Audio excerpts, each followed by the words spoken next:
Merci mon frère, merci ma sœur, merci de nous écouter encore ce matin du 1er mai 2020. Déjà un nouveau mois s'est assis sur le trône des temps du Seigneur, un nouveau mois qui amène de nouveaux événements, un nouveau mois qui amène de nouveaux messages, un nouveau mois qui amène d'autres nouvelles, un nouveau mois que je souhaite pour toi qu'il soit un mois béni et que ce mois amène la solution à ton problème. C'est ma prière pour toi qui m'écoute en ce moment. Que Dieu te bénisse et que Dieu soit loué pour ces jours nouveaux. Les 1er mai, ce jour, c'est aussi la fête du travail, même si dans les contextes actuels, le travail n'est pas vraiment au rendez-vous. Nous nous rendons gloire à notre Dieu le 1er mai. Donc bientôt, ça sera déjà la moitié du mois que nous aurons parcouru. Alors tu vois, nous devons aller vite parce que le temps est en train d'aller très vite. Je ne sais pas si toi tu t'en rends compte, mais moi ça m'effraie de voir comment le temps va très vite. Oh mon frère, ma soeur, nous allons lire la parole de Dieu. Nous restons dans les livres de Joël. Joël, aujourd'hui nous lirons Joël chapitre 3, verset 9. Joël 3, verset 9 dit ceci. Publiez ces choses parmi les nations, préparez la guerre, réveillez les héros, qu'ils s'approchent, qu'ils montent, tous les hommes de guerre. Oui, bien-aimés, voici notre thème du mois. Nous sommes encore dans la semaine de prière et nous restons toujours dans le livre de Joël au chapitre 2, verset 21. Mais aujourd'hui, j'annonce le thème du mois qui nous conduit toujours dans le livre de Joël. Le thème du mois, nous le résumons en bref, en ceci: réveiller les héros. Réveiller les héros. Pourquoi faut-il aller chercher les héros? Pourquoi faut-il aller chercher ceux qui dorment? Parce que les temps sont mauvais, les temps sont spécialement mauvais et nous devons aller faire recours aux hommes spéciaux parce que ces temps sont aussi spéciaux. Ces temps sont très durs, ces temps sont très mauvais. Aujourd'hui le matin, la radio a annoncé que hier, dans notre pays, il y a eu 72 nouveaux cas des contaminés de Covid-19. Or, tous les mois d'avril, nous étions à la moyenne de 10, de 15, de 17 personnes par jour. Mais hier, on a atteint le cap des 72. C'est-à-dire que ça s'est multiplié par 5. Alors, je voudrais que tu sois conscient que ce ne sont pas des temps ordinaires. Et pendant ces temps, comme ce ne sont pas des temps ordinaires, nous n'avons pas non plus besoin des hommes ordinaires. Comme ce ne sont pas des temps comme tous les autres temps, alors nous n'avons pas aussi besoin des hommes de tous les temps, mais nous avons besoin des hommes tout à fait exceptionnel. Bien aimé, les héros, ce sont ces géants, ces hommes qui ne reculent devant rien, qui sont capables de résister et de repousser les dangers. Les héros, ce sont ces hommes qui font la fierté des hommes ordinaires parce qu'ils ne sont pas ordinaires. Oui, bien-aimé dans le Seigneur, je voudrais que tu sois cet homme-là, je voudrais que tu sois cette femme-là, que tu sois compté parmi les héros en ces mois de mai.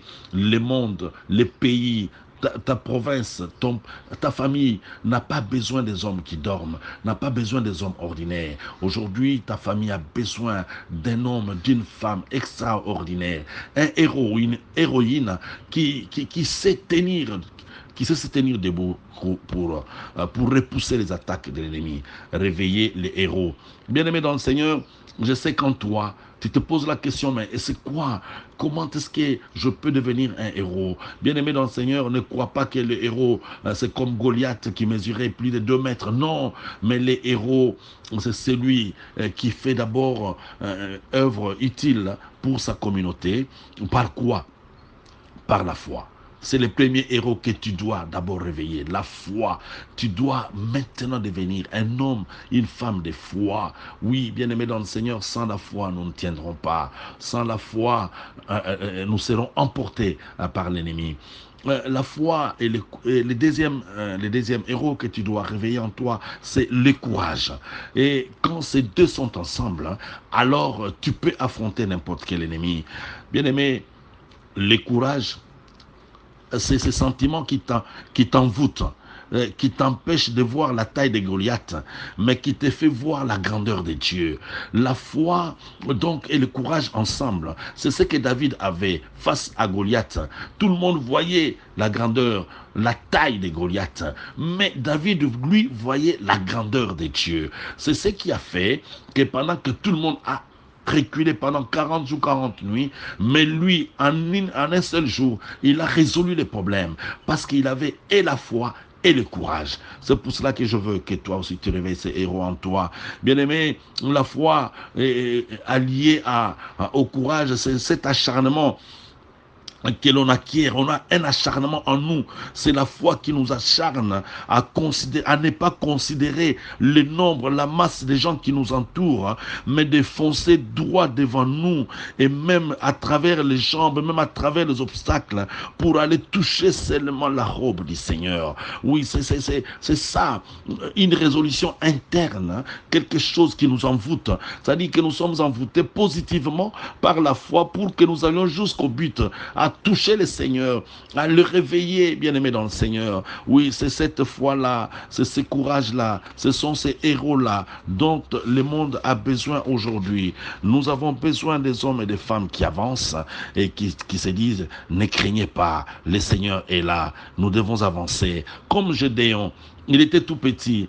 Quand il a fait son recrutement, le Seigneur lui dit, attention, ils sont trop nombreux. Je n'ai pas besoin des hommes ordinaires, des hommes qui tremblent, les hommes qui reculent, les hommes qui voient les circonstances autour d'eux, les hommes qui se disent « Ah, je viens de me marier, je n'ai même pas eu le temps de jouer de ma femme. » Ces hommes-là, je n'en ai pas besoin. Je donne un test.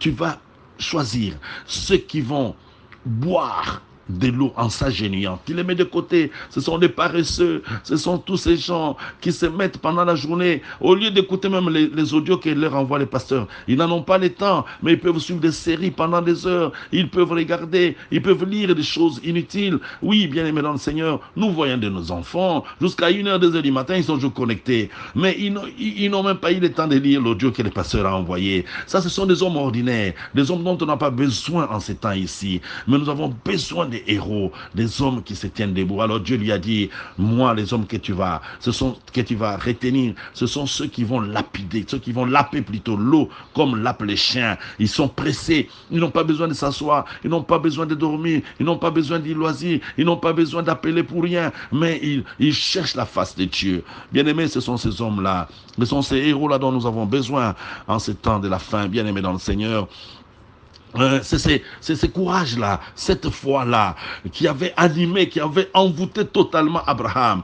Il ne voyait pas la peine qu'allait susciter la perte de son fils, l'unique qu'il avait. Il ne voyait pas ça, mais il était envoûté et il a gravi la montagne et il a dit à la montagne, l'Éternel pourvoira. Ça, c'est quelque chose. Il ne sait même pas de quoi il est question, mais il dit à la montagne, il sera pourvu. Oui, ce sont ces hommes-là, les héros de la foi. Tu ne vois pas la peine. Abraham ne voyait pas la peine qu'allait causer la perte de son fils. Il ne voyait pas le pleurs, il ne voyait pas aussi les questions de Sarah à son retour, mais il voyait seulement la grandeur de Dieu, parce que l'Éternel a dit, alors il l'a fait, et on connaît la suite. Bien aimé, c'est de ces hommes-là dont nous avons besoin en ces temps ici. Nous avons besoin de toi, l'Église a besoin de toi, ton pays a besoin de toi, ta famille a besoin de toi. Et il faut réveiller les héros. Un héros, c'est celui qui se distingue par son courage face au danger. Où Gédéon, pendant que le pays était entouré, le pays était secoué par les Amalécites, par les Philistins, on avait besoin du temps. Le temps n'était pas en leur faveur. Alors il fallait faire vite. Oui, mon frère, ma soeur, prends une bonne décision. Mets-toi au service du Seigneur. Peut-être que tu te dis, mais moi, qu'est-ce que je sais faire? J'ai fini par les témoignages parce que cette semaine, j'ai résolu vraiment d'appuyer nos exhortations par des témoignages. Moi, j'étais encore tout jeune. J'ai sauté de l'université l'université et je commençais à travailler, comme je vous l'ai dit hier. Mais alors, un jour, on m'appelle, on me dit, bon, vous allez aller en mission à Kisangani. Ah, quand on a dit Kisangani, j'ai pris peur. Je me suis dit, tiens, moi, aller à Kisangani, on dit que dans cette ville-là, les femmes sont perverses, les femmes envoûtent les hommes. Et nous, à l'époque, bien aimés dans le Seigneur, quand on disait que quelqu'un converti, c'est vraiment, on avait une grande peur du péché. On vivait vraiment dans la sanctification tous les jours. C'était ça notre défi.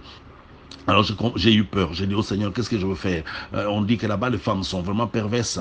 Alors j'ai prié le Seigneur. J'arrive à Kisangani à l'aéroport, alors l'homme du protocole qui vient nous chercher, je vois sur sa chemise qu'il portait l'insigne du full gospel. Il m'a dit, ah, je suis sauvé, ça c'est un frère. Je m'approche de lui, je lui dis, frère, comment ça va? Alors on a parlé, il était content de savoir que j'ai prié aussi dans les mêmes groupes de prière que lui, le full gospel. Nous sommes partis et le soir, il m'a dit, non, nous avons d'ailleurs prié aujourd'hui ce soir, je viendrai te chercher. Il est venu nous chercher dans la maison, dans l'hôtel où nous étions logés, et il m'a amené à la prière le soir. Alors quand j'arrive à la prière, j'étais surpris.